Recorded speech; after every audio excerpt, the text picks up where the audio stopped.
ladies and gentlemen, welcome back to the channel. For today's video, you'll need an umbrella, so go get it, guys, because we have a single mother crying in her car. So let's get started. Bro, being a single mom is literally the hardest shit ever. Like, you cannot do anything. I literally got like one side of my weights racked at the gym because I tried to work out, and they're calling me over the intercom to come get him literally after 5 minutes because he don't want to be with anybody but me because I'm the only person with him. But you literally just can't do anything.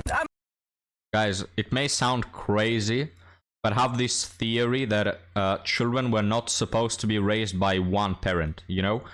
So you wouldn't have these problems if there was someone who, let's say you are maybe in a committed relationship. I don't know how it will work, guys, but if there was this one institution that, you know, when you get engaged with another person and you help each other and you have different roles that you fulfill, I think that in that, you know, sort of arrangement, you wouldn't be having those problems. I'm literally so exhausted from work, like 90% of the time, so I don't ever get to do like a good, like real workout. And I got up trying to do a workout this evening and he don't even want to go to the kids club. This is like the third time I've tried to take him. He does not like to be with strangers, so it just makes it hard because I can't do anything. The only time I have help is when I'm working, but I can't ever do anything for myself. And the other parent just gets to do whatever they want. Literally whatever. You can go hang out with your friends, you can work out, you can complain about how tired you are, but really, like, look at my life. Like, look what I have to do every single day. Well, forget about the woman sobbing in her car. Think of the child as well. Like, this child is not receiving the attention he needs, is not receiving the education he needs.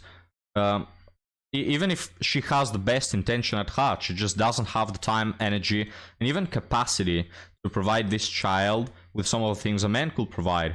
Now, let's be absolutely frank, gentlemen. If this woman is a widow, all my sympathies go with her, you know? Very sympathetic. This is very hard. It's hard regardless of the reason. But if the reason is that you kicked out the man, don't care. Go cry somewhere else. Just don't care. If the reason is that the man left you, still don't care, because you chose him.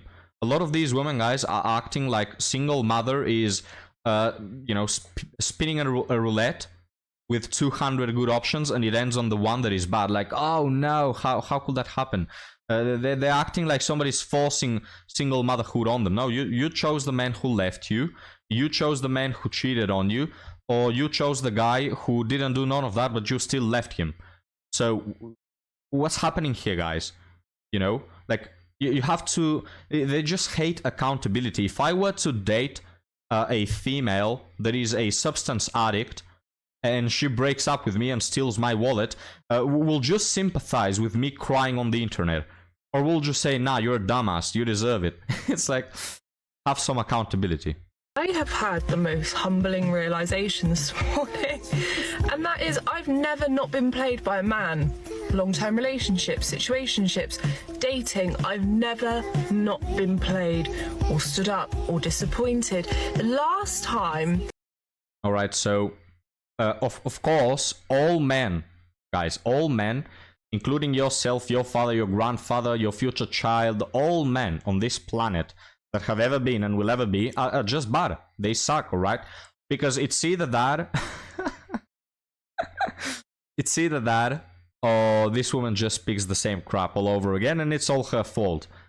But I don't think it's the second one, because as we all know, women are perfect and they don't commit mistakes. So it's rather the first one, guys. I think that all men on this planet suck. Okay, there was one exception. One exception to this rule is my year 5 boyfriend. Well, he wasn't even my boyfriend. I didn't give him a chance, and do you know what maybe I should have done? But on Valentine's Day, he bought me a Toblerone back from his holiday, and he bought me one of those shark tooth necklaces on a bit of string, and he gave it to me in front of the whole class, and I said, thank you, but I don't want you to be my boyfriend because I don't fancy you. Maybe I should have just given him the chance, looking back. Stupid 10-year-old me for not wanting a fucking relationship with our classmates. How could I be so fucking stupid? No, you are, quote-unquote, fucking stupid. Because forget about when you were 10 years old. You could have just went for a similar type of guy when you were 20, when you were 25. I don't know how old this woman is. Impossible to tell with all the filters and crap. But you've had a few years under your belt where you could have went for that type of man. The romantic ones, the ones for the long run, the good guys who treat their mothers well. But guys, coincidentally, alright, by mere luck, she went 10 out of 10 times for the bad boys. Like, damn. Such a bad luck. If only she had the luck to meet a good guy, guys. All these problems wouldn't happen, but she spins the roulette over and over again, and it lands on that same archetype of man. Just what a bad luck. Do you want to know a secret about women? And maybe I'm just speaking for myself, but it's not about your height, your size, your weight. It's definitely not about your income. It's about your confidence. You're gonna let this little chihuahua scare you off, or you're just gonna laugh and say, that's cute when she's crazy. That's what we lack. Smile and confidence. That'll take you a long way. You think I want an investment banker? No, I want a fisherman. I want an electrician. I want a plumber. I want a builder. Get some stuff done around the house. That's sexy. That's hot. Well, you see the narrative here, guys, is don't be afraid of women.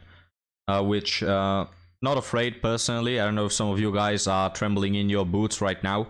Personally, not scared. Just disgusted at that sort of behavior. You know, like, I get that women are more emotional and they may throw their little tantrums and all that stuff, all that games. Alright.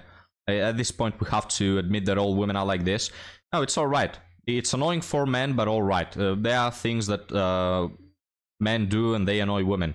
So I get that, but no, I'm not gonna find that cute.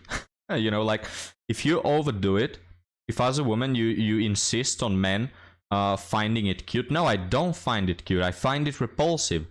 I don't want to be in a relationship where I feel like the other person is a toddler and is mentally 12 years old. You know, I don't want that. Behave like a grown adult woman. Have your emotions, but don't overdo it. Don't create problems out of thin air. Don't be jealous about bullcrap that doesn't even exist. Don't create problems. Stop making me feel like I have a second manager at home. You know, guys, I don't think that is too much to ask for. If that is too much to ask for, let's just all become gay or asexuals, because there's no point, you know?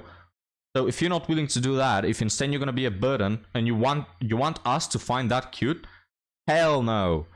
Gonna be fully honest, I went through a breakup situationship like a few weeks ago, and I don't know if I'm the only person that goes through this in a way of like, not the breakup situationship, but literally I can't stop thinking about the person. I literally cannot stop thinking about the guy, and I try to act cool and I try to act nonchalant and everything, but like every little thing I think about is normally about him, and it's not even like I was like in love with him or anything, or you know, it's just not.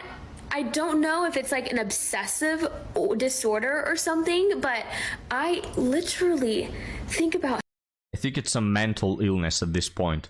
Him all the time. Is that normal? I don't think that's normal, and I don't think I should be doing that. But I mean, like, ugh. Well, gentlemen, let's go back just to appreciate how many men will find this woman attractive. Alright, like this woman probably has more options in the span of 10 minutes than you have throughout the year, alright? And it's so funny to see them fail. It's like, how can you fail having a over 90% success rate with most men who are your level? Like, you have to actually try to date men outside of your league to then fail. You know, it's like you're putting all this effort into failing. You are snatching defeat from the jaws of victory. These women are, guys. And the amount of women that do it, alright? The percentage of women that fail while having it so easy and playing on rookie difficulty is just hilarious. But well, another woman added to the book of massive dating failures that we are recompiling. Now, gentlemen, let's move on to our article story, which will be a question for all of us to answer. Is right person, wrong time really a thing? Or the person at the wrong time is the wrong person? So let me know what you guys think. I met a man not too long ago. We immediately clicked. Everything that we did together just seemed so natural. It seemed like I had known him for years. I could listen to him talk all day, and I felt like he was my safe space. We literally have similar wavelength, and most of the time it's just amazing how we seem to read each other's thoughts. What is wavelength? What sort of wave? I don't know. Read each other's thoughts without actually reading them. Like, we are thinking of the same thing and there was just a connection. To be honest, it felt like it's more than just a connection. The silliness, deep talks, view of life, etc. Everything felt just right, and he did say that he has felt the same about me. But the thing is, timing is a B word. He was going through a separation with a long-term partner. I do understand that it is an emotional roller coaster and it's not easy for him, so he ended up just wanting to be friends. He knew he couldn't reciprocate what I could offer, or maybe he just actually didn't feel that deeply towards me. I'm guessing it's the second one, guys. But for me, everything felt right. And I have to admit that even if it was just a short-term thing, I will always be fond of him. And as someone who doesn't socialize that much, I believe that what we had was something rare. I just feel like I'm never getting over him. I want to move on, but right now it seems like I just can't. So this woman, Alpha Widow, right here. Not that we know that the guy is an alpha. She supposedly frames it in this way of, oh, we had a mental connection. What I'm guessing, guys, is that they had more than a mental connection, a physical one. They had a genital connection, gentlemen, is what I'm trying to say. And this guy now just is part of the past. So it's always a loss for women. Always a loss when you have S3X with a guy and he doesn't end up committing, you don't end up being anything. You just wasted your chance with this guy. Anyway, I don't want to elaborate more because I want to keep all our memories private and personal. But why does the universe have to conspire to let me meet him during this time of his life? Sorry, I still can't get over it. The universe... the universe, guys, is conspiring. It's, you know, like rubbing its hands. Haha, I'm gonna be a B word towards this woman.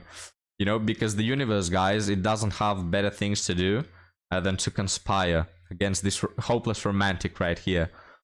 Is he really a wrong person who came in the wrong time? Or maybe, just maybe, he was the right one, but just not now. Sad puppy face. Thoughts? Well, gentlemen, what are your thoughts?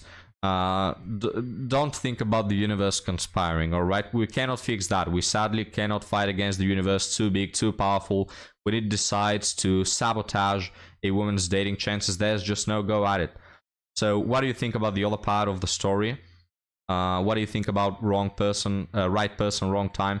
I think that honestly, this guy shouldn't be worrying about a past relationship. I think that people should move on way faster, you know, especially if the other person leaves you, which I'm supposing happened with this guy. Why would you care or think about a relationship that is already in the past, no way to be fixed, and on top of that, the other person left you? Because if you leave the other person, then maybe you can mourn more because you are thinking about the potential and, oh, I really thought she was the one, but it turned out to have this massive red flag, and now I have to, you know, change my whole heart about it. But if the other person left you, I don't know, cut your losses. Think of ways you can improve. If the other person cut for bullcrap reasons, then all the better. She just took herself out. You know, I personally don't know why people mourn so much their losses. But it's either that this guy wasn't ready or he just never wanted to be with this woman. You know, guys, because if he wanted to be with this woman, I think even if he wasn't ready, he will have made something to secure this woman, you know, and he had her in the bag already. So I'm assuming that he never liked her to begin with. But gentlemen, what do you think? Let me know down in the comments, and I'll see you next time. Have a good one.